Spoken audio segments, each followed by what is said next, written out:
Hi, I'm Sierra and I live in this wooden camper with my son and our 2 rescue kittens. But this wasn't always the plan. Let's go back to 2020. I had just graduated with a biology degree in hopes to become a doctor. But after developing anxiety and having no choice but to change my life in every aspect, for the first time in my life, I found the most healing in nature. And soon enough, my dreams of having a strenuous, busy career life faded.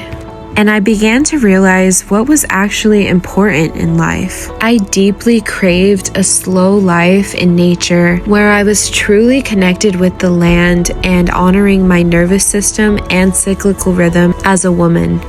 Fast forward to 2023, I made the first step of that dream and spent all of my savings on a truck and a travel trailer, which I then renovated over several months. And yes, I did this almost completely on my own without any background knowledge or experience.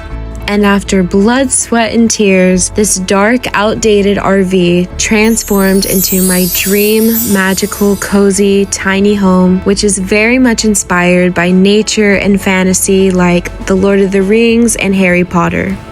Since then, we have found a balance between living stationary for most of the year to have stability and community for my son, as well as support for me as a single mom, and then slow traveling in the mountains for a few months when the weather gets too hot here in Texas.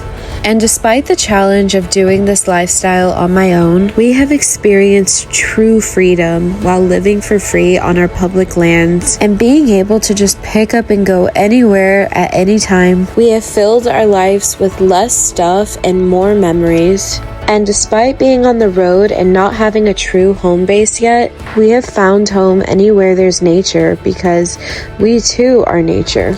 Currently, I am finishing up the very last part of this camper renovation and putting the finishing touches on my little hobbit home on wheels before we set out for 4 months of traveling the west coast of the US for the first time ever.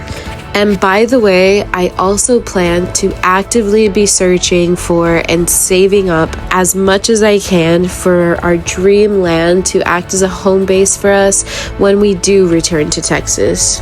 Because while we love being free in the mountains, the goal has always been to put down some roots and find a place that is ours. So if you're into DIY renovations and tiny living, solo mom RV life, and just living more slowly, intentionally, and maybe a bit unconventionally, join my journey as I reconnect with nature and remember, I am Sierra de la Tierra.